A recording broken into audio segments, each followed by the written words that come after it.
जो अहले फिलिस्तीन को खतरे से बचाए,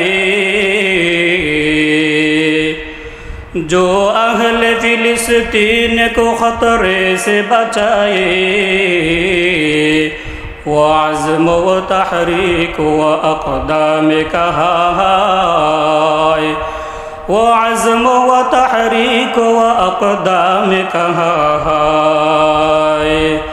अब आलम इस्लाम को उठने की ज़रूरत, अब आलम इस्लाम को उठने की ज़रूरत बेशक है, मगर आलम इस्लाम कहा है, बेशक है मगर आलम इस्लाम कहा है। हिम्मत है अगर दिल में तू हर काम है मुमकिन, हिम्मत है अगर दिल में तू हर काम है मुमकिन, हम क़िबला-ए अव्वल भी छोड़ा लेंगे किसी दिन, हम क़िबला-ए अव्वल भी छोड़ा लेंगे किसी दिन। जो आँखें गलत मस्जिद अक़सा पे उठेगी,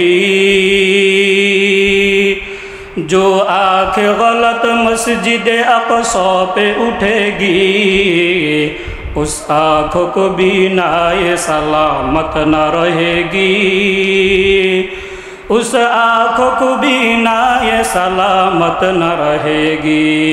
रब्बुल आलामीन হাশরের ময়দানে যেই দিন একমাত্র আল্লাহ তাআলার আরশের ছায়া ব্যতীত আর কোনো ছায়া থাকবে না, সেই দিন আল্লাহ পাক রব্বুল আলামিন তার আরশের নিচে 7 শ্রেণীর মানুষকে আল্লাহ তাআলা আশ্রয় দিবেন। সুবহানাল্লাহ। এই জন্য আল্লাহ পাক রব্বুল আলামিন বলেন, এই 7 শ্রেণীর মানুষকে যে আল্লাহ তাআলা তার আরশের নিচে ছায়া দিবেন, এমন তো না যে আরো ছায়া থাকবে, না না, ওই হাশরের ময়দানে একমাত্র রব্বে কারীমের আরশের ছায়া ছাড়া আর কোনো ছায়া থাকবে না। আর এই ছায়ার নিচে একমাত্র 7 শ্রেণীর মানুষকে ছায়া দিবেন। তার মধ্যে একটা শ্রেণী হলো ওই শ্রেণী ওয়াশাবুন নাশআ ফি ইবাদাতি রাব্বিহি, ওই যুবক, যে যুবক তার যৌবন কালের সময়টা একমাত্র আল্লাহ তাআলার ইবাদতের মাধ্যমে অতিবাহিত করেছে, ওই যৌবন কালের সময়টা, ওই যুবকের যেই সময়টা, যেই যৌবন কালের সময়টা যেই ব্যক্তি একমাত্র রবের জন্য ব্যয় করতে পারবে, এমন যুবকদেরকেও আল্লাহ তাআলা কাল কিয়ামতের ময়দানে আরশের ছায়ার নিচে ছায়া দিবেন। সুবহানাল্লাহ। এই জন্য মুহতারাম হাজিরিন, এই জন্য আল্লাহর নবী বলেন, 1 নাম্বার বার্ধক্যের পূর্বে তুমি যৌবনকে কদর করো, যৌবনকে মূল্যায়ন করো। 2 নাম্বার হলো ওয়াসিহাতাকা ক্বাবলা সাকমিকা, অসুস্থতার পূর্বে তুমি সুস্থতাকে মূল্যায়ন করো, কদর করো, গনিমত মনে করো। আজকে আমি সুস্থ, আল্লাহ তাআলার দরবারে সিজদা দেই না, আজান হয়ে যায় মসজিদের সামনে দিয়ে চলে যাই, কিন্তু আমি সুস্থ আছি, কিন্তু এই সুস্থতার সময়টাকে আল্লাহর জন্য ব্যয় করি না। শুধু তাই নয়, নিজের ব্যক্তিগত কাজগুলো যখন মানুষ সুস্থ থাকে তখন অবহেলা করে, যে সুস্থ আছি, আস্তে আস্তে করা যাবে, পরে করা যাবে, কিন্তু না না, আল্লাহর নবী কি বলেছেন, ওয়াসিহাতাকা ক্বাবলা সাকমিকা, তুমি অসুস্থতার পূর্বে সুস্থতার কদর করো, গনিমত করো, গনিমত মনে করো এবং তার মূল্যায়ন করো। আল্লাহ ইলাহা ইল্লাল্লাহ, লা ইলাহা ইল্লাল্লাহ, লা ইলাহা ইল্লাল্লাহ, লা ইলাহা ইল্লাল্লাহ, লা ইলাহা ইল্লাল্লাহ, লা ইলাহা ইল্লাল্লাহ, লা ইলাহা ইল্লাল্লাহ, লা ইলাহা ইল্লাল্লাহ, লা ইলাহা ইল্লাল্লাহ। ইল্লাল্লাহু মুহাম্মাদুর রাসূলুল্লাহ সাল্লাল্লাহু আলাইহি ওয়াসাল্লাম। আলহামদুলিল্লাহ, মহান আল্লাহ পাকের দরবারে অসংখ্য অগণিত শুকরিয়া যে মহান রব্বুল আলামিন আমাদেরকে আল্লাহ তাআলার পবিত্র হুকুম জুমার নামাজ আদায় করার জন্য আল্লাহ তাআলার ঘরে এসে উপস্থিত হওয়ার তৌফিক দিয়েছেন। এজন্য আমরা সকলেই অন্তরস্থল থেকে রব্বে কারীমের দরবারে একবার শুকরিয়া জ্ঞাপন করি, সকলে বলি আলহামদুলিল্লাহ। সম্মানিত মুসল্লিরা কেরাম, বর্তমান আরবি যে মাসটা চলতেছে এই মাসের নাম আমরা সকলে জানি। গত জুমায় এই মাসের তাৎপর্য ফজিলত সম্পর্কে সংক্ষিপ্ত কিছু আলোচনা হয়েছে। তো আশা করি এই মাসের নাম আমাদের সকলের জানা। মাসের নাম কি? মুহররম মাস। তো মুহররম মাসের ফজিলত তাৎপর্য সম্পর্কে আলোচনা হয়েছে। তো আল্লাহ পাক রব্বুল আলামিন কোরআনে কারীমের মধ্যেই ইরশাদ করেছেন, ইন্না ইদ্দাতাশ শুহুরি ইনদাল্লাহি 12 শাহরান ফি কিতাবিল্লাহ ইয়াওমা খালাকাস সামাওয়াতি ওয়াল আরদা মিনহা আরবাআতুন হুরুম। আল্লাহ পাক রব্বুল আলামিন বলেন, বছরে যে 12টা মাস, এই 12টা মাসের গণনা আল্লাহ পাক রব্বুল আলামিনের কাছে আছে। এই 12 মাসের গণনা আল্লাহ পাক রব্বুল আলামিন যেদিন আসমান সৃষ্টি করেছেন, জমিন সৃষ্টি করেছেন, ওই দিন থেকেই এই যে বৎসরে 12 মাস, এই 12 মাসের গণনা আল্লাহ পাক রব্বুল আলামিন তিনার নিজের কাছে আছে। তিনি নিজেই এই 12 মাসের গণনা নির্ধারণ করেছেন। তো এই যে 12 মাস, এই 12 মাসের মধ্যে সব থেকে উত্তম এবং শ্রেষ্ঠ এবং মর্যাদাপূর্ণ মাস হলো পবিত্র মাহে রমজান মাস। এই রমজান মাসের পরে সব থেকে শ্রেষ্ঠ এবং সম্মানিত মাস হলো 4 মাস। এই আয়াতের মধ্যে আল্লাহ তাআলা বলেন আরবাআতুন হুরুম, এই 4 মাস হলো সম্মানিত মাস। কোন 4 মাস? জিলকদ, জিলহজ, মুহররম এবং আরেকটা মাস হলো রজব মাস। এই 4 মাস হলো রমজান মাসের পরে সবথেকে সম্মানিত এবং মর্যাদাপূর্ণ মাস। এই 4 মাসে যুদ্ধ বিগ্রহ, কাটাকাটি, হানাহানি, মারামারি, ফিতনা, ফাসাদ এগুলো করার জন্য নিষেধ করা হয়েছে, এগুলো যেন না করা হয়। অথচ এই বর্তমান সময়ে আমরা যদি আমাদের বাংলাদেশের দিকে তাকাই, তাহলে আল্লাহর নবী আল্লাহ কি বলেছেন যে এই 4 মাসের মধ্যে তোমরা যুদ্ধ বিগ্রহ, কাটাকাটি, হানাহানি, মারামারি, ফিতনা ফাসাদ করিও না। কিন্তু আমরা যদি বর্তমানে যে পরিস্থিতি, আমাদের দেশের কথায় আমরা বলি, বর্তমানে যে পরিস্থিতি আমরা লক্ষ্য করতেছি, তাহলে এই মুহররম মাসের এই যে ফজিলত, এই যে এত বড় একটা কথা, এই যে নিষেধ করা হয়েছে মারামারি, কাটাকাটি, হানাহানি, এগুলো কি আমরা তার উপরে আমল করতে পারতেছি? না। এই যে এখন তো এটা বেশি চলতেছে, কাটাকাটি, হানাহানি, মারামারি, এখন যদি আমাদের দেশের দিকে তাকাই তাহলে অধিক পরিমাণে চলতেছে। তো এই যে মুহররম মাসে, এই 4 মাসে আল্লাহ পাক যুদ্ধ বিগ্রহ, কাটাকাটি, হানাহানি, মারামারি, ফিতনা ফাসাদ করতে নিষেধ করেছেন, অথচ এগুলো এখন চলতেছে, বেশি চলতেছে। তো মুহররম মাসের যে ফজিলত, যে গুরুত্ব আমাদেরকে বোঝানো হয়েছে কোরআন হাদিস থেকে, আমরা সেই গুরুত্বের মর্যাদা রক্ষা করতে পারছি না, তার মধ্যে কোনো সন্দেহ নেই। বর্তমানের দিকে তাকাইলে আইয়ামে জাহিলিয়াতের যুগকেও আমাদের বর্তমান জমানা মনে হচ্ছে কেমন যেন হার মানিয়ে ফেলতেছে। তো দেখেন, আসলে এই মাসের মর্যাদা কিন্তু আমরা রক্ষা করতে পারতেছি। তো আল্লাহ তাআলার কাছে আমরা ফরিয়াদ করি, দোয়া করি, আল্লাহ যেন আমাদের আগামী ভবিষ্যৎ, আগামী জীবনগুলো যেন, আগামী সময়গুলো যেন আমরা আল্লাহ তাআলার এই মাসের মর্যাদা এবং গুরুত্ব আমরা রক্ষা করতে পারি। আল্লাহ তাআলা আমাদের সকলকে তৌফিক দান করুন, সকলে বলি আমিন। তারপরে দেখেন আল্লাহ পাক রব্বুল আলামিন দুনিয়ার মধ্যে কত কিছু সৃষ্টি করেছেন। আল্লাহ পাক রব্বুল আলামিন তিনি খালেক, তিনি সৃষ্টিকর্তা, আমরা সৃষ্টির জীব। তো আল্লাহ পাক রব্বুল আলামিন এই দুনিয়ার মধ্যে অনেক কিছু সৃষ্টি করেছেন, তার গণনা আমরা করে শেষ করতে পারবো না। এটা আমাদের মতো উম্মতের দ্বারা, সৃষ্টিজীব দ্বারা আল্লাহ তাআলার পরিধি, আল্লাহ তাআলার সৃষ্টির পরিধি গণনা করা, তার নিয়ামত গণনা করা, এটা আমাদের দ্বারা কিছুতেই সম্ভব না। তো দেখেন এই প্রত্যেকটা সৃষ্টির মধ্যে, প্রত্যেকটা সৃষ্টির মাঝে, প্রত্যেকটা সৃষ্টির এক একটা নাম আছে, এক একটা নাম আছে। তো সেখান থেকে আমাদের নাম কি?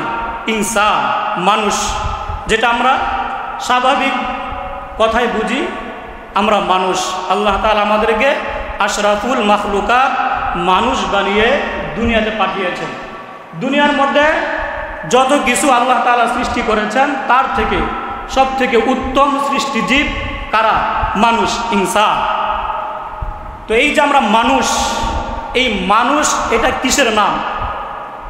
মানুষ আসলে আমরা যে মানুষ, আল্লাহ তাআলার কোরআনের ভাষায়, নবীজির ভাষায় এটা ঠিকই আমরা মানুষ, কিন্তু প্রকৃতপক্ষে মানুষ কাকে বলা হয়?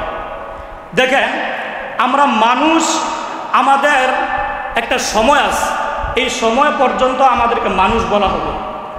এই সময়টা পার হয়ে গেলে আমাদেরকে আর কেউ মানুষ বলবে না, আর কেউ মানুষ বলবে না। দেখেন আমাদের মানুষের মূলত নামই হলো সময়। সময় বুঝতে হবে, সময়ের নামই কিন্তু মানুষ বলে। এটা কীভাবে বুঝেন?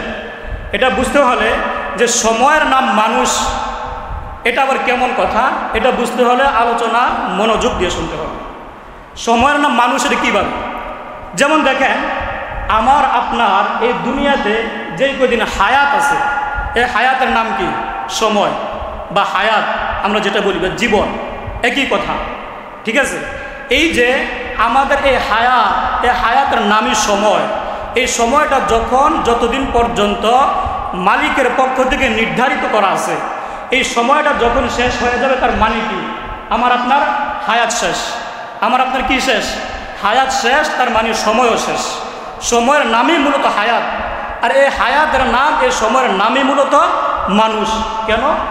দেখেন আমার আপনার নির্ধারিত সময়ের পরে যখন আমার আপনার ইন্তেকাল হয়ে যাবে, তখন আমাকে আপনাকে কি বলবে? মানুষ বলবে? কি বলবে? লাশ। কি বলবে? লাশ। এই কথাও কিন্তু কেউ বলবে না যে আব্দুল জব্বারকে ঘর থেকে বের করো মৃত্যুর পরে, এই কথা কেউ বলবে না। যে আব্দুল করিমকে ঘর থেকে বের করে নিয়ে আসো, তাকে গোসল করাও, কাফন করাও, এই কথা কেউ বলবে না। কি বলে? যে লাশটা বের করে নিয়ে আসো। কি বলে? লাশটা বের করে নিয়ে আসো। তাহলে আমরা কি বুঝলাম? যে আমাদের হায়াত যেই পর্যন্ত আছে, যেই পর্যন্ত হায়াত, এই হায়াতের নামে মূলত সময়। আমাদের সময়টা শেষ হয়ে গেলেই আমরা হয়ে যাই কি? লাশ। আমরা হয়ে যাই লাশ। তো দেখে এই যে আমাদের সময়, এই যে আমাদের জীবন থেকে সময় অতিবাহিত হচ্ছে, এই সময় এটা কত দামি জিনিস, কত মূল্যবান জিনিস। এই বর্তমান সময়ে আমরা সময়টাকে একেবারে হেলায় খেলায় অযথা নাফরমানির মধ্যে, গুনার মাধ্যমে অতিবাহিত করতেছি। অথচ দেখেন দুনিয়ার মধ্যে আমি আপনি যদি সময়টাকে সঠিকভাবে কাজে লাগাতে পারি, তাহলে দুনিয়াতেও সফল হতে পারবো এবং আখেরাতে নাজাতের ফয়সালা হয়ে যাবে ইনশাআল্লাহ। এটা আল্লাহর ভাষা। তো দেখেন আমি আপনি আজকে দেখেন দুনিয়ার মধ্যে যত মানুষ বড় হয়েছে, ভালো কিছু করেছে, বড় হয়েছে, ভালো কিছু করেছে, এমন আপনি কোথাও পাবেন না যে তাদের জীবনীতে যে তারা সময়কে নষ্ট করেছে, এমন কোথাও পাবেন না। যারা বড় হয়েছে, ভালো কিছু হয়েছে, তারা সময়কে অযথা কখনো নষ্ট করে নাই। তারা সময়ের মূল্য দিয়েছে, সময়ের কদর করেছে। আমি আপনি যদি সময়ের মূল্য দিতে পারি, কদর করতে পারি, তাহলে আমি আপনিও দুনিয়া এবং আখিরাতে উভয় জগতে সফলতা অর্জন করতে পারব। তো তো মুহতারাম হাজিরিন, তো দেখেন আল্লাহ পাক রব্বুল আলামিন কোরআনে কি বলেন, যে মানুষ তার জীবনটাকে, তার সময়টাকে অযথা নষ্ট করে, হেলায় খেলা নষ্ট করে, গুনার কাজে নষ্ট করে, জীবনটাকে অযথা নষ্ট করে, আল্লাহ পাক রব্বুল আলামিনের ভাষায়, অর্থাৎ এই মানুষটা যখন মৃত্যুবরণ করবে, তার হায়াত যখন শেষ হয়ে আসবে, মালাকুল মউত যখন তার রূহ কবজ করার জন্য আসবে, ওই ব্যক্তি তখন আল্লাহ তাআলার কাছে কি বলবে, আল্লাহ তাআলা সেই ভাষাটা কোরআনে কারিমের মধ্যে উঠিয়ে দিয়েছেন। আল্লাহ বলেন, হাত্তা ইদা জাআ আহাদাহুমুল মাউত, যখন কোনো গুনাহগার নাফরমান বান্দার ইন্তেকালের সময় হবে, মৃত্যুর সময় হবে, যেই ব্যক্তি সময়টাকে অযথা নষ্ট করেছে, হেলায় খেলায় নষ্ট করেছে, তার হায়াতটাকে, তার জীবনটাকে সে মূল্যায়ন করে নাই, কদর করে নাই, ওই ব্যক্তির নিকটে যখন মৃত্যু চলে আসবে, আল্লাহ বলেন ওই ব্যক্তি এই কথা বলবে। আল্লাহ তাআলা কোরআনের মধ্যে এই ভাষাটা উঠিয়ে দিয়েছেন, হাত্তা ইদা জাআ আহাদাহুমুল মাউত, এই নাফরমানের মৃত্যুর যখন সময় হবে, তার যখন ইন্তেকালের সময় হবে, সে রব্বে কারিমের দরবারে বলবে, আল্লাহকে বলবে, ক্বালা রব্বিরজিউন, ও আমার প্রতিপালক, ও আমার সৃষ্টিকর্তা আল্লাহ, ক্বালা রব্বিরজিউন, আমাকে দুনিয়াতে আবার পাঠায়া দেন, আমাকে দুনিয়ার বুকে আবার প্রেরণ করেন। কেন? লাআল্লি আমালু সলিহা, ওই গুনাহগার নাফরমান তখন বলবে, আয় আল্লাহ, আমি দুনিয়ায় থাকতে যে ভালো কাজগুলো করতে পারি না, আমাকে দুনিয়ায় আবার পাঠান, আমি ওই ভালো কাজগুলো সম্পাদন করে আসব। দেখে সম্ভব? এটা সম্ভব? দুনিয়ার মধ্যে এটা আজ পর্যন্ত হয় নাই, অতীতে হয় নাই, বর্তমানেও হচ্ছে না, ভবিষ্যতেও হবে না। আজ পর্যন্ত এমন কোনোদিন হয়েছে যে একজন মানুষের রূহ কবজ করার জন্য হযরত আজরাইল আলাইহিস সালাতু ওয়াস সালাম, মালাকুল মউত আসছে, আসার পরে বলছে যে আল্লাহ, আমার রূহটা এখন কবজা করেন না, আমাকে দুনিয়ার বুকে আরও কয়েকদিন সময় দেন, আমি ভালো কাজগুলো করব। এরকম সময়, এরকম সুযোগ আল্লাহ তাআলা দিয়েছেন। এটা সম্ভব? দেনও নাই, এটা সম্ভবও না, এটা নেজামও না, নিয়মও না। তো দেখেন এই সময়, এই সময়টা কত গুরুত্বপূর্ণ জিনিস। এই সময়ের নামই হায়াত, হায়াতের নামই সময়, আর সময়ের নামই মানুষ। সময়ের নামই কিন্তু মানুষ।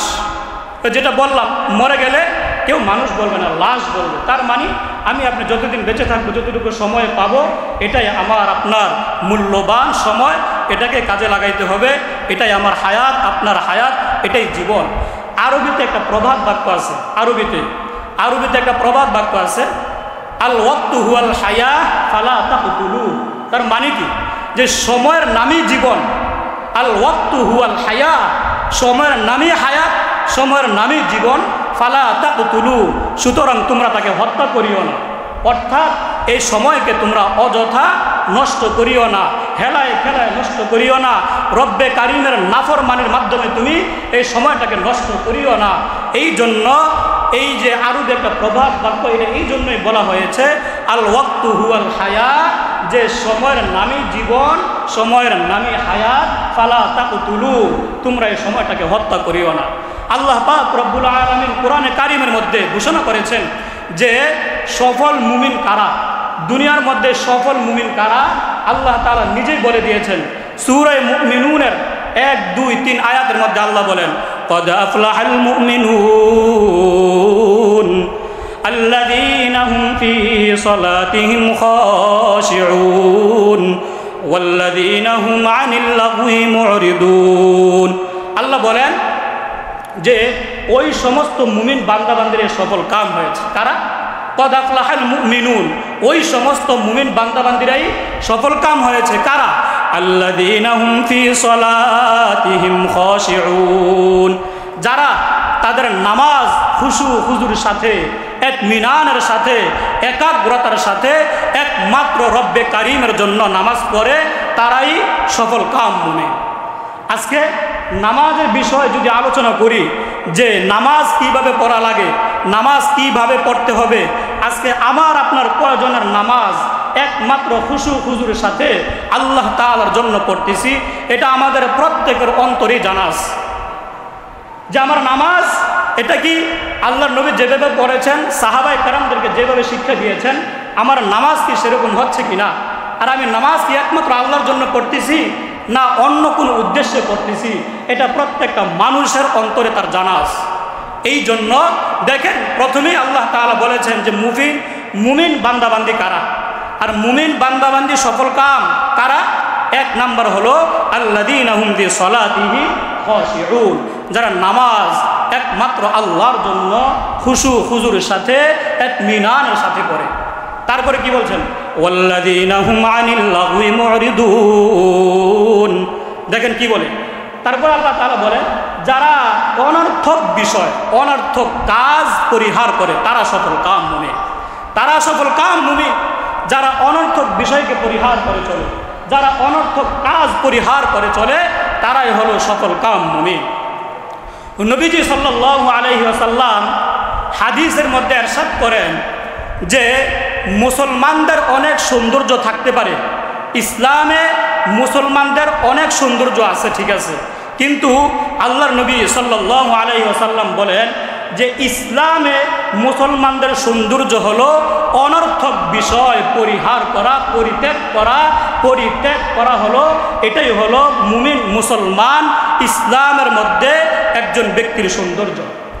قال رسول الله صلى الله عليه وسلم من حسن إسلام المرء تركه ما لا يعني। আল্লাহ নবী বলেন যে ইসলামের মধ্যে মুসলমানের সৌন্দর্য হলো সে অনর্থক বিষয় পরিহার করবে, পরিত্যাগ করবে। এই জন্য প্রিয় হাজরিন, আমার আপনার জীবনের সময়ের অনেক দাম, অনেক মূল্য। আল্লাহর নবী ইরশাদ করেন, এক হাদিসের মধ্যে আসছে যে তোমাদের মধ্যে অর্থাৎ তোমাদের জীবনে এমন 5টা জিনিস আছে, এই 5টা জিনিস তোমার জীবন থেকে চলে যাওয়ার পূর্বে এই 5টা জিনিসকে তুমি গনিমত মনে করো, কদর করো, মূল্যায়ন করো। এই 5টা জিনিস জীবন থেকে চলে গেলে দ্বিতীয়বার আর ফিরে আসবে না, কখনো ফিরে আসবে না, আফসোস করলেও কোনো কাজ হবে না। আজকে এই 5টা জিনিসের এই হাদিস থেকে আমি যখন বলবো আপনারা মিলে দেখবেন যে এই 5টা জিনিস আমি আপনি কদর করতেছি কিনা, মূল্যায়ন করতেছি কিনা, সঠিক কাজে এগুলো ব্যবহার হচ্ছে কিনা। তো আল্লাহ নবী বলেন এই 5টা জিনিস তোমার জীবন থেকে চলে যাওয়ার পূর্বে এই 5টা জিনিসের কদর করো, মূল্যায়ন করো, গনিমত মনে করো। এই 5টা জিনিস কি? ক্বালা রাসূলুল্লাহ সাল্লাল্লাহু আলাইহি ওয়াসাল্লাম ইগতানিম খামসান ক্বাবলা খামসিন। তোমার জীবন থেকে 5টা জিনিস চলে যাওয়ার পূর্বে এই 5টা জিনিসকে তুমি গনিমত মনে করো, কদর করো, মূল্যায়ন করো, হেলায় খেলায় নষ্ট করিও না। যদি নষ্ট করে ফেলো এই 5টা জিনিস জীবন থেকে যখন চলে যাবে তুমি হাজারো আফসোস করেও কোনো কাজ হবে না, তুমি হাজারো কষ্ট পাইলেও তখন কাজ হবে না। এই জন্যই আল্লাহর নবী বলে দিয়েছেন তোমার জীবন থেকে এই মহামূল্যবান 5টা জিনিস চলে যাওয়ার পূর্বে তার কদর করো, গনিমত মনে করো, মূল্যায়ন করো। ইগতানিম খামসান ক্বাবলা খামসিন। 1 নাম্বার শাবাবাকা ক্বাবলা হারামিকা। আল্লাহর নবী বলেন বার্ধক্যের পূর্বে তুমি যৌবনকে কদর করো, যৌবনের সময়টাকে তুমি গনিমত মনে করো, যৌবনের সময়টাকে তুমি মূল্যায়ন করো। কারণ যৌবনকালে যেরকমভাবে শরীরের মধ্যে শক্তি থাকে, ইবাদতের মধ্যে সময় কাটানো যায়, ইবাদতের মধ্যে লম্বা সময় ব্যয় করা যায়। শুধু তাই নয়, ব্যক্তিগত কাজগুলো, জীবনের প্রত্যেকের ব্যক্তিগত কাজগুলো যৌবনকালে যেইভাবে করা যায়, সম্পাদন করা যায়, বার্ধক্য হয়ে গেলে এগুলো কিছুতেই সম্ভব হয় না। মন চাইলেও শরীর তখন চায় না, মন চায় আমি লম্বা সেজদা করি কিন্তু শরীর দেয় না, মন চায় আমি সেজদা দেই কিন্তু অসুস্থতার কারণে পারি না, মন চায় লম্বা কিয়াম করি কিন্তু মন চাইলে কি হবে কিন্তু শরীর দেয় না। এই জন্য আল্লাহর নবী বলেন প্রত্যেকটা যুবক ব্যক্তি যদি চায় সে তার যৌবনকালে তার জীবনটাকে সুন্দরভাবে সাজায়া নিতে পারে। এই জন্য শুধু তাই নয়, এরকমভাবে অসংখ্য অগণিত এক্সাম্পল উদাহরণ দেওয়া যাবে যেগুলো যৌবনে করা সম্ভব, কিন্তু বৃদ্ধ হয়ে গেলে এইগুলো তখন করা সম্ভব হয় না। এই জন্যই তো আল্লাহর নবী বলেন, বার্ধক্য হওয়ার পূর্বে তুমি যৌবনটাকে কদর করো, যৌবনটাকে মূল্যায়ন করো, আল্লাহ তাআলার দরবারে বেশি বেশি সিজদা দাও, আল্লাহর হুকুমগুলো পালন করো, নবীর তরিকা মোতাবেক পালন করো। কারণ যৌবন চলে গেলে তখন তুমি হাজার আফসোস করলেও যৌবন ফিরে আসবে না। আল্লাহর নবী বলেন, যৌবনকালের ইবাদত আল্লাহ তাআলার নিকটে অনেক প্রিয়, আল্লাহ তাআলা অনেক ভালোবাসেন। এটা শুধু কথা নয়, আল্লাহর নবী এক হাদিসের মধ্যে বলেন, ক্বালা রাসূলুল্লাহ সাল্লাল্লাহু আলাইহি ওয়াসাল্লাম, সাবআতুন ইউযিল্লুহুমুল্লাহ ফি যিল্লিহি ইয়াওমা লা যিল্লুহু ইল্লা যিল্লিহি। আল্লাহ পাক রব্বুল আলামিন হাশরের ময়দানে যেই দিন একমাত্র আল্লাহ তাআলার আরশের ছায়া ব্যতীত আর কোনো ছায়া থাকবে না, সেই দিন আল্লাহ পাক রব্বুল আলামিন তার আরশের নিচে 7 শ্রেণীর মানুষকে আল্লাহ তাআলা আশ্রয় দিবেন। সুবহানাল্লাহ। এই জন্য আল্লাহ পাক রব্বুল আলামিন বলেন, এই 7 শ্রেণীর মানুষকে যে আল্লাহ তাআলা তার আরশের নিচে ছায়া দিবেন, এমন তো না যে আরো ছায়া থাকবে, না না, ওই হাশরের ময়দানে একমাত্র রব্বে কারীমের আরশের ছায়া ছাড়া আর কোনো ছায়া থাকবে না। আর এই ছায়ার নিচে একমাত্র 7 শ্রেণীর মানুষকে ছায়া দিবেন। তার মধ্যে একটা শ্রেণী হলো ওই শ্রেণী ওয়াশাবুন নাশআ ফি ইবাদাতি রাব্বিহি, ওই যুবক, যে যুবক তার যৌবনকালের সময়টা একমাত্র আল্লাহ তাআলার ইবাদতের মাধ্যমে অতিবাহিত করেছে, ওই যৌবনকালের সময়টা, ওই যুবকের যেই সময়টা, যেই যৌবনকালের সময়টা যেই ব্যক্তি একমাত্র রবের জন্য ব্যয় করতে পারবে, এমন যুবকদেরকেও আল্লাহ তাআলা কাল কিয়ামতের ময়দানে আরশের ছায়ার নিচে ছায়া দিবেন। সুবহানাল্লাহ। এই জন্য মুহতারাম হাজিরিন, এই জন্য আল্লাহর নবী বলেন, 1 নাম্বার, বার্ধক্যের পূর্বে তুমি যৌবনকে কদর করো, যৌবনকে মূল্যায়ন করো। 2 নাম্বার হলো ওয়াসিহাতাকা ক্বাবলা সাকমিকা, অসুস্থতার পূর্বে তুমি সুস্থতাকে মূল্যায়ন করো, কদর করো, গনিমত মনে করো। আজকে আমি সুস্থ, আল্লাহ তাআলার দরবারে সিজদা দেই না, আজান হয়ে যায় মসজিদের সামনে দিয়ে চলে যাই, কিন্তু আমি সুস্থ আছি, কিন্তু এই সুস্থতার সময়টাকে আল্লাহর জন্য ব্যয় করি না। শুধু তাই নয়, নিজের ব্যক্তিগত কাজগুলো যখন মানুষ সুস্থ থাকে তখন অবহেলা করে, যে সুস্থ আছি, আস্তে আস্তে করা যাবে, পরে করা যাবে, কিন্তু না না, আল্লাহ নবী কি বলেছেন, ওয়াসিহাতাকা ক্বাবলা সাকমিকা, তুমি অসুস্থতার পূর্বে সুস্থতার কদর করো, গনিমত মনে করো এবং তার মূল্যায়ন করো। আল্লাহ নবী সাল্লাল্লাহু আলাইহি ভালোবাসে, তাকে স্বয়ং ফেরেশতারা ভালোবাসে, যাকে ফেরেশতারা ভালোবাসে তাকে স্বয়ং আমার হাবিব ভালোবাসে, আর যাকে আমার হাবিব ভালোবাসে স্বয়ং আল্লাহ আমি তাকে ভালোবাসি। সুবহানাল্লাহ। চিন্তা করছেন তো? আজকে আমার জীবন একটু চিন্তা করেন, এই দুনিয়া তো শেষ না। আরে ভাই, আখেরাত নামে একটা কিছু আছে, তো আখেরাত নামে একটা কিছু আছে। একটু চিন্তা করি যে আমার মৃত্যুর পরে আমার বিরহ বেদনা যদি একটা মানুষের চোখের পানি না আসে, চোখের পানি আসার পরিবর্তে সে যদি বলে আলহামদুলিল্লাহ মরছে, ভালো হয়েছে, তো এই জীবনের কি দাম বলেন? এই জীবনের কি দাম? ও মুহতারাম হাজিরিন, এই জীবনের কোনো দাম নাই। দুনিয়াতেও দাম পাইলাম না, আখিরাতে তো সম্পূর্ণ বৃথা। এই জন্য আল্লাহ পাক রব্বুল আলামিন আমাদের সকলকে এমন জীবন গঠন করার তৌফিক দান করুন, যেই জীবন গঠন করলে আমি হাসতে হাসতে মরব আর মানুষ আমার জন্য কাঁদবে। আল্লাহ তাআলা আমাদের সকলকে এমন জীবন গঠন করার তৌফিক দান করুন। সকলে বলি আমিন। আর আজকের যে আলোচনা করলাম, এই আলোচনাতে আমি 10টা বিষয় উল্লেখ করেছি। 10টা বিষয়ের মধ্যে 5টা হলো জীবদ্দশায়, যে 5টা বিষয় আমার জীবন থেকে চলে যাওয়ার পূর্বে এই 5টা জিনিসের উপর যেন আমরা সঠিকভাবে ব্যবহার করতে পারি, তার কদর করতে পারি, মূল্যায়ন করতে পারি। আর 5টা জিনিস মৃত্যুর পরে হাসরের ময়দানে আমাদেরকে আল্লাহ পাক রব্বুল আলামিন জিজ্ঞেস করবেন, সঠিক উত্তর দেওয়া ছাড়া একটা কদম সামনে বাড়তে পারবো না। আল্লাহ তাআলা যেন এই প্রশ্নের জবাবগুলো আমরা সঠিকভাবে দুনিয়া থেকে তৈরি করে যেতে পারি এবং সেখানে যেন সুন্দরভাবে উত্তর দিতে পারি এবং দুনিয়ার এই পাঁচটা জিনিস যেন আমরা কদর করতে পারি। আল্লাহ তাআলা আমাদের সকলকে তৌফিক দান করুন। সকলে বলি আমিন, আর জোরে বলি আমিন। وآخر دعوانا أن الحمد لله رب العالمين. جرى قبل الجمعة صلى الله عليه وسلم. نعمتان مقبول فيهما كثير من الناس الصحة والفراغ. আল্লাহর নবী বলেন, আল্লাহ তাআলা আমাকে আপনাকে যত নিয়ামত দিয়েছেন, আল্লাহ তাআলা দুনিয়ার মধ্যে অসংখ্য অগণিত নিয়ামত দিয়ে আমাদেরকে বেষ্টন করে রেখেছেন। আল্লাহর নবী বলেন, মানুষের মধ্যে অধিকাংশ মানুষ দুইটা নিয়ামতের বেশি অবহেলা করে। ওই দুইটা নিয়ামত কি?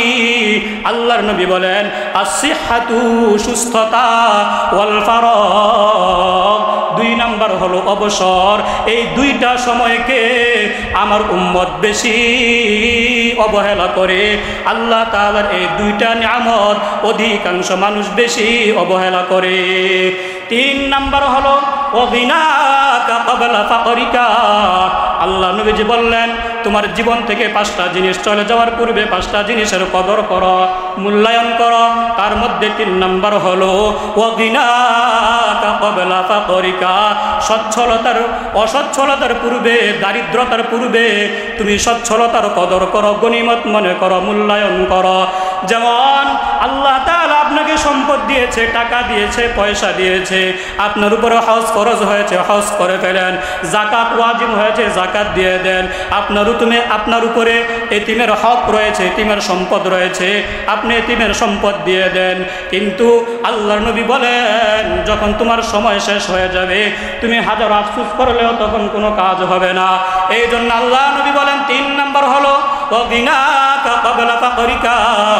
দারিদ্রতার পূর্বে তুমি সচ্ছলতার কদর করো, গনিমত মনে করো, মূল্যায়ন করো। তোমার সম্পদ তুমি যথাযথ উপযুক্ত জায়গায় ব্যবহার করো।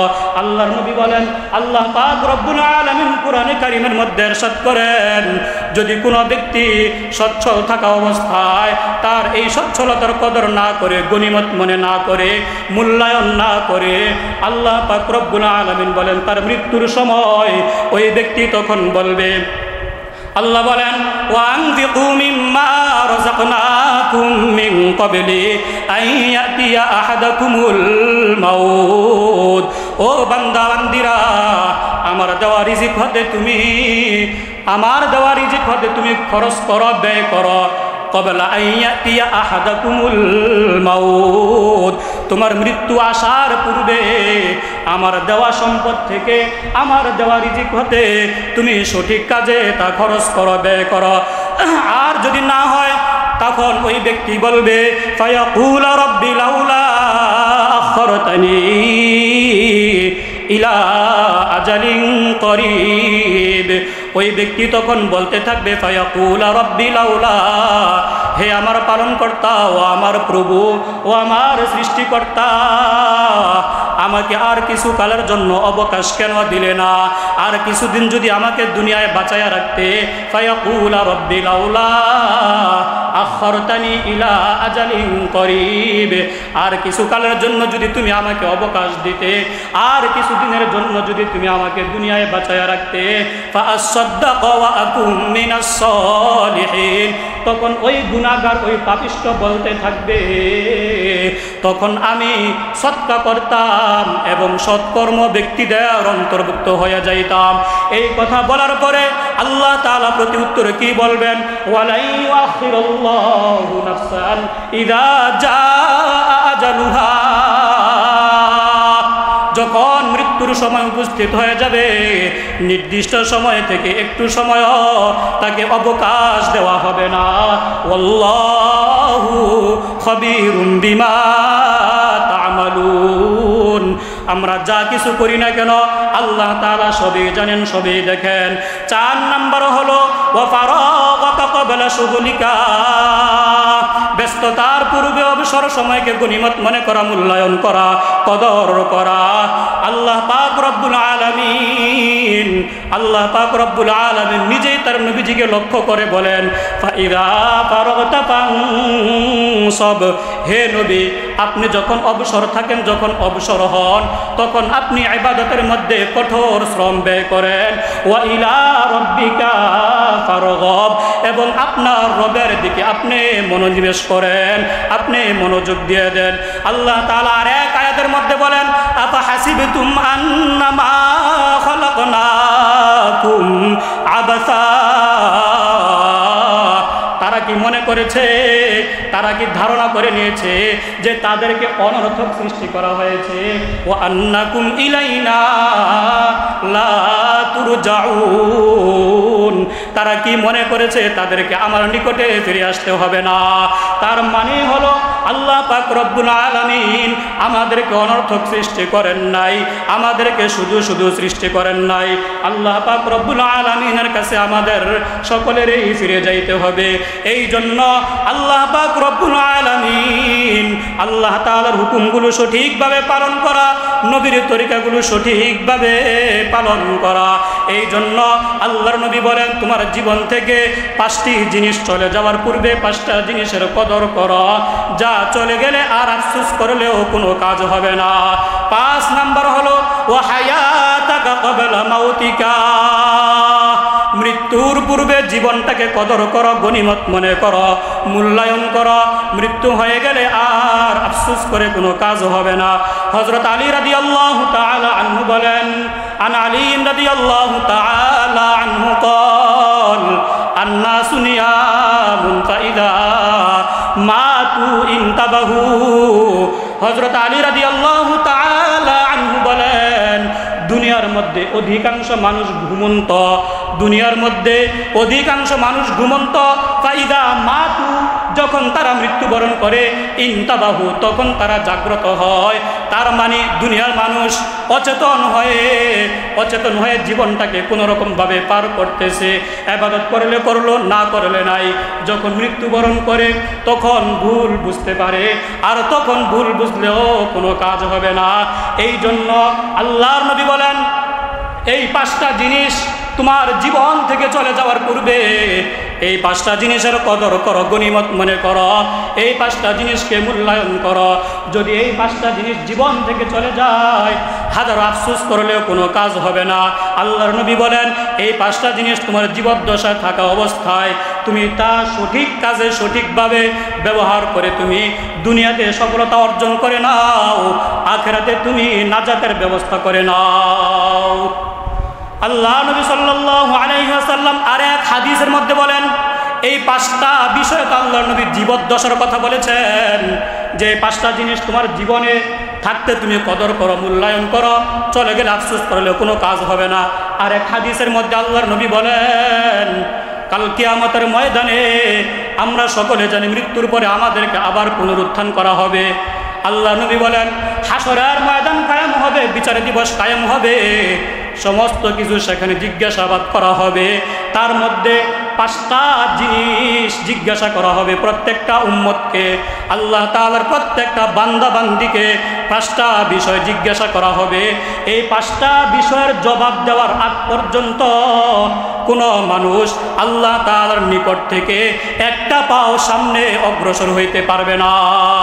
আল্লাহ নবী হাদিসের মধ্যে বলেন, قال رسول الله صلى الله عليه وسلم لا تزول قدم ابن آدم يوم القيامة। কিয়ামতের ময়দানে, হাসরের ময়দানে কোন বনি আদম ইয়াউমাল কিয়ামতি ইনদা রাব্বিহি, আল্লাহ তাআলার নিকট থেকে, হাত্তা ইউসালা আন 50, আল্লাহ তাআলার সামনে থেকে একটা পাও সামনে বাড়ানোর সাহস পাবে না, সেই সুযোগ কাহারও থাকবে না। সেই 5টা বিষয় কি? 1 নাম্বার হলো আন উমরিহি ফিমা আফনা। আল্লাহ পাক রব্বুল আলামিন বলবেন, তোমাকে এই যে একটা হায়াত দিয়েছিলাম, জন্ম থেকে মৃত্যু পর্যন্ত এই যে একটা সময় দিয়েছিলাম, এই যে একটা হায়াত নামে একটা নিয়ামত তোমাকে আমি দিয়েছিলাম, এই জীবনটা, এই হায়াতটা তুমি কোন কাজে ব্যয় করেছ? তুমি কোন পথে কাজে লাগিয়েছ? তুমি কোন কাজে ব্যয় করেছ? জীবনটাকে আল্লাহর জন্য সঁপে দিয়েছ না দুনিয়ার জন্য সঁপে দিয়েছ? আল্লাহর জন্য ব্যয় করেছ না দুনিয়ার কাহার জন্য ব্যয় করেছ? দুনিয়ার কার জন্য ব্যয় করেছ না আল্লাহর জন্য ব্যয় করেছ? এক কথায় আল্লাহ পাক প্রথম প্রশ্নটাই করবেন, আন উমরিহি ফিমা আফনা। তোমাকে যে আমি এত সুন্দর একটা জীবন দিয়েছিলাম, এই জীবনটা তুমি কোন কাজে ব্যয় করেছ? 2 নাম্বার, আল্লাহ পাক রব্বুল আলামিন প্রত্যেকটা বান্দা বান্দীকে জিজ্ঞেস করবেন, ওয়ান শাবাবিহি ফিমা আবলা। এই যে যৌবন নামক একটা নিয়ামত তোমাকে আমি দিয়েছিলাম, এই যে যৌবন নামক একটা নিয়ামত আমি দিয়েছিলাম, এই যৌবন কালের সময়টা তুমি কোন কাজে ব্যয় করেছ? তুমি কোন পথে ব্যয় করেছ? তুমি কি গুনার কাজে ব্যয় করেছ না আল্লাহর কাজে ব্যয় করেছ? এই জন্য আল্লাহ পাক রব্বুল আলামিন 2 নম্বর প্রশ্নটাই করবেন, ওয়ান শাবাবিহি ফিমা আবলাহু। তোমার যৌবন নামক নিয়ামত তুমি কোন কাজে ব্যয় করেছ? 3 নম্বর আল্লাহ পাক রব্বুল আলামিন জিজ্ঞেস করবেন, ওয়া মালিহি মিন আইনা ইকতাসাবাহু। এই যে তুমি সম্পদ জমা করেছ, এই যে কোটি কোটি টাকার সম্পদের মালিক হয়েছ, এই যে গাড়ি বাড়ির মালিক হয়েছ, অট্টালিকার মালিক হয়েছ, গুলশানে জায়গার মালিক হয়েছ, তুমি কি প্রশ্ন পাশ করে মালিক হয়েছ না কি করে মালিক হয়েছ? তুমি কি দেশের সম্পদ চুরি করে মালিক হয়েছ না কি করে মালিক হয়েছ? এই প্রশ্ন আল্লাহ পাক রব্বুল আলামিন কাল কিয়ামতের ময়দানে জিজ্ঞেস করবেন। 4 নম্বর হলো ওয়াফিমা আনফাকহু। এই যে সম্পদ কামাই করলা, এই সম্পদ তুমি কোন কাজে ব্যয় করেছ, কোন পথে ব্যয় করেছ? 5 নম্বর হলো ওয়ামাদা আমিলা ফিমা আলিমা। তুমি যে ইলম অর্জন করেছ, ওই ইলম অনুযায়ী তুমি আমল করলা কিনা? এই 5টা প্রশ্নের জবাব দেওয়া ছাড়া আল্লাহ নবী বলেন, কোন বনি আদম আল্লাহ তাআলার নিকট থেকে একটা কদম সামনে বাড়তে পারবে না, একটা কদম সামনে অগ্রসর হইতে পারবে না। আজকে দেখেন আল্লাহ তাআলা এই যে দেখেন এই 5টা নিয়ামতের কথা আমরা যদি প্রত্যেকটা মানুষ চিন্তা করি যে আরে আমি এই 5টা নিয়ামত আল্লাহ তাআলা যে আমাকে দিয়েছেন, এগুলোকে আমি যথাযথ ব্যবহার করতে পারতেছি কিনা, কাল কিয়ামতের ময়দানে আল্লাহ তাআলার দরবারে আমি কি জবাব দিব, আল্লাহ তাআলার কাছে আমি কি জবাব দিব যখন আমাকে প্রশ্নগুলো করবেন? এই যে এত বড় একটা নিয়ামত হায়াত, এই যে একটা হায়াত দিয়েছেন, এই হায়াত আজকে আমি বন্ধুর জন্য ব্যয় করতে পারি, দেশের জন্য ব্যয় করতে পারি, আমার স্ত্রীর জন্য, বাবার জন্য, ছেলের জন্য, মেয়ের জন্য, সবার জন্য আমি ব্যয় করতে পারি। কিন্তু যিনি আমাকে আপনাকে এই হায়াতটা দিলেন, তার জন্য আমি কতটুকু সময় ব্যয় করলাম? এই চিন্তাটা একবার করি যে আল্লাহ পাক রব্বুল আলামিন এটা তো না করেন নাই যে আমার বাবাকে, মাকে, ভাই বোন, স্ত্রী, আত্মীয় স্বজন, দেশ প্রতিবেশী সকলকে সময় দিতে হবে, আল্লাহ তাআলা না করেন নাই। কিন্তু তার ভিতরে এই যে মাত্র দৈনিক 5 ওয়াক্ত নামাজ আল্লাহ তাআলা যে আমাদেরকে ডাকেন, আমরা সেই ডাকে সাড়া দিই। 1 নম্বর। 2 নম্বর যে কথাটা বললেন, ওয়ান শাবাবিহি ফিমা আবলা, যে দেখেন ওই হাদিসের মধ্যে কি বললেন যে যৌবনকালে যেই ব্যক্তি তার যৌবনের সময়টা একমাত্র আল্লাহর জন্য অতিবাহিত করতে পারে, আরশের ছায়ার নিচে তাকে আশ্রয় দিবেন। সুবহানাল্লাহ। আবার এদিক থেকে কি বললেন, যেরকম তার ইবাদতের দাম, এরকম যৌবনকালে যদি মানুষ নাফরমানি করে, অন্যায় করে, তার শাস্তিও ঠিক এরকম হবে। যৌবন আমাকে আপনাকে আল্লাহ তাআলা অপর ভাইকে হত্যা করার জন্য দেয় নাই। যৌবন আল্লাহ পাক রব্বুল আলামিন আমাকে আপনাকে দেশের নিরীহ মানুষের উপরে অত্যাচার নির্যাতন করার জন্য দেয় নাই। এই শক্তি, যৌবনকালের শক্তি, এটা আল্লাহ তাআলা দিয়েছেন আল্লাহকে রাজামন্দি করার জন্য, আল্লাহকে খুশি করার জন্য। আজকে আমি আপনি যৌবনের শক্তি নিয়ে, আজকে যৌবনের বাহাদুরি করে, আজকে দেশ এবং সমাজে এবং রাষ্ট্রে যে উশৃঙ্খলা তৈরি করেছি, এর জন্য কাল কিয়ামতের ময়দানে আল্লাহ তাআলার কাছে জবাব দেওয়া লাগবে। এই হাদিস থেকে আমরা স্পষ্ট বুঝতে পারি। 3 নম্বর, ওয়া মালিহি মিন আইনা ইকতাসাবাহু। এই যে হাজার হাজার কোটি কোটি লক্ষ লক্ষ টাকা আত্মসাৎ করে, চুরি করে, আজকে মনে করে যে আমি পাহাড়ের উপরে নামাজ পড়লে, তুষকের উপরে নামাজ পড়লে, নদীর পাড়ে নামাজ পড়লে, আমি হজ করলে, যাকাত করলে, গরিবদের কিছু দান সৎকার করে আল্লাহ তাআলা মাফ করে দিবেন। যদি এটাই হতো তাহলে আল্লাহর নবী এই কথা বলতেন না, ওয়া মালিহি মিন আইনা কাসাবাহু। তার জন্য কাল কিয়ামতের ময়দানে, হাসরের ময়দানে 3 নম্বর প্রশ্ন আল্লাহ তাআলা জিজ্ঞেস করবেন, তুমি কোন পথে সম্পদ অর্জন করেছো, কোন পথে সম্পদ কামাই করেছো? এতিমের সম্পদ খেয়েছো, দেশের সম্পদ খেয়েছো, না তুমি হালাল পন্থায় কামাই করেছো? এই প্রশ্নের জবাব দেওয়া ছাড়া কোনো উপায় নাই। হাজার হাজার বার কেউ যদি 100 হজ করে, কিন্তু তার এই হজ পশ্চিমকাল বিন্দু পরিমাণ আল্লাহ তাআলা দরবারে কবুল হবে না। আমি গত 2 জুমায় হক এবং মানুষের অধিকার সম্পর্কে আলোচনা করেছিলাম যে বান্দার হক আল্লাহ তাআলা কখনো ক্ষমা করবে না যতদিন না পর্যন্ত ওই বান্দার কাছে সে ক্ষমা নিতে না পারে। এই জন্য মুহতারাম হাজিরিন, খুব সাবধান। এই প্রশ্নের জবাব দেওয়া ছাড়া, উত্তর দেওয়া ছাড়া কিয়ামতের ময়দানে, হাসরের ময়দানে একটা কদম আমি আপনার সামনে অগ্রসর হতে পারবো না। 4 নম্বর আল্লাহ নবী কি বলেছেন? ওয়াফিমা আনফাকাহু। এই যে সম্পদ কামাই করলা, এটা কোন কাজে ব্যয় করেছ? প্রশ্নপত্র পাস করেছি, সম্পদ আল্লাহর রাস্তায় ব্যয় করে দিয়েছি, আল্লাহ মাফ করে দিবেন? এত সহজ? এটা আমার আপনার সম্পদ, রাষ্ট্রীয় সম্পদ, এতিম গরিব মিসকিনদের সম্পদ। এই সম্পদ আপনি কয়জনের কাছ থেকে মাফ নেবেন? আল্লাহ বলছে যে তুমি চুরি করো আর এদিক দিয়ে আল্লাহর ঘরে দান করো, এতিমখানায় দান করো, মসজিদ মাদ্রাসা দান করো, হজ করো, আমি মাফ করে দিব। এই কথা কোথাও বলি। 5 নম্বর বলেছেন ওয়ামাদা আমিলা ফিমা আলিমা। তুমি যেই ইলম অর্জন করেছো ওই ইলম অনুযায়ী তুমি আমল করেছো কিনা, এটাও আল্লাহ তাআলা কাল কিয়ামতের ময়দানে জিজ্ঞেস করবেন। আজকে আমি হাফেজ, আজকে আমি মাওলানা, আজকে আমি মুফতি, পশ্চিমকালেও এই টাইটেল দিয়ে ক্ষমা পাওয়া যাবে না। এটা সম্ভব নয়। যদি এটা সম্ভব হতো তাহলে হাদিসের মধ্যে আল্লাহর নবী এই কথা বলতেন না যে আল্লাহ তাআলা কিয়ামতের ময়দানে 5 নম্বরে প্রশ্নটা করবেন, ওয়ামাযা আমিলা ফিমা আলিমা। তুমি যেই ইলম অর্জন করেছো এই ইলম অনুযায়ী তুমি আমল করেছো কিনা। এই জন্য মুহতারাম হাজিরিন, আল্লামা সুয়ুতী রাহমাতুল্লাহি আলাইহি জামউল জাওয়াম নামক কিতাবের মধ্যে একটা হাদিস উল্লেখ করেছেন যে আল্লাহ নবী সাল্লাল্লাহু আলাইহি ওয়াসাল্লাম ইরশাদ করেন, প্রতিনিয়ত সূর্যোদয় যখন হয়, সূর্যোদয়, এই সূর্যোদয়ের সাথে সাথে এই যে দিন, এখন দিন প্রত্যেকটা মানুষকে এই বলে ডাকতে থাকে যে কে আছো যে ভালো কাজ করবা, কেউ কি আসো যে ভালো কাজ করবা? যদি করতে চাও তাহলে করে নাও, যদি করতে চাও তাহলে করে নাও। কেননা আমি কাহার জন্য অপেক্ষা করি না, আমি কাহার জন্য অপেক্ষা করি না। আমি বড় নিষ্ঠুর, আমি সদয় ব্যবহার করতে শিখি নাই। তবে হ্যাঁ, যে আমার সাথে সৎ ব্যবহার করবে তাকে আমি বঞ্চিত করব না। এই হাদিস আল্লাহ নবী সাল্লাল্লাহু আলাইহি ওয়াসাল্লাম ইরশাদ করেন। এই জন্য আমাকে আপনাকে দিনের বেলা সূর্য এই বলে ডাকে না যে কাকে হত্যা করবা রাস্তায় চলে আসো, কার সম্পদ আত্মসাৎ করবা রাস্তায় চলে আসো, এতিমকে খুন করবা রাস্তায় চলে আসো, এটা বলার জন্য সূর্য ডাকে না। সূর্য ডাকে আসো, কে ভালো কাজ করবা, আল্লাহকে সিজদা দিবা আসো, ফজরে চলে আসো, জোহরে চলে আসো, আসরে চলে আসো, মাগরিবে চলে আসো, এশায় চলে আসো। সূর্য এই জন্য আমাকে ডাকে। ওই যে আবু সাইদের মতো একজন এতিম সন্তানকে, একজন নিরহ সন্তানকে, নিরপরাধ মানুষকে রাস্তায় গুলি করার জন্য এই সূর্য আমাদেরকে ডাকে না। মনে রাখতে হবে কাল কিয়ামতের ময়দানে এর জন্য জবাব দেওয়া লাগবে, এর জন্য জবাব দেওয়া লাগবে। একটা পাখি যারা শিকার করে, যারা শিকারী, একজন শিকারী তো একটা পাখিকে এরকমভাবে হত্যা করে না, এরকমভাবে হত্যা করে না। এটা কিয়ামতের আলামত। কিয়ামতের পূর্বে হত্যার হার বেড়ে যাবে। আইয়ামে জাহিলিয়াতের যুগকে বর্তমানে আমাদের দেশ হার মানিয়ে ফেলছে। মুহররম মাসে যুদ্ধ বিগ্রহ করা, কাটাকাটি, ফিতনা ফাসাদ করা নিষেধ, কিন্তু আজকে আমরা সেদিকে আরো বেশি সোচ্চার হয়ে গেছি। কি মনে করেছে? এই জন্য মুহতারাম হাজিরিন, কবির ভাষায় একটা কথা বলে শেষ করি। কবি বলেছেন, এমন জীবন করিও গঠন, মরিলে হাসিবে তুমি, কাঁদিবে ভুবন। এমন জীবন করিও না গঠন, মরিলে কাঁদিবে তুমি, হাসিবে ভুবন।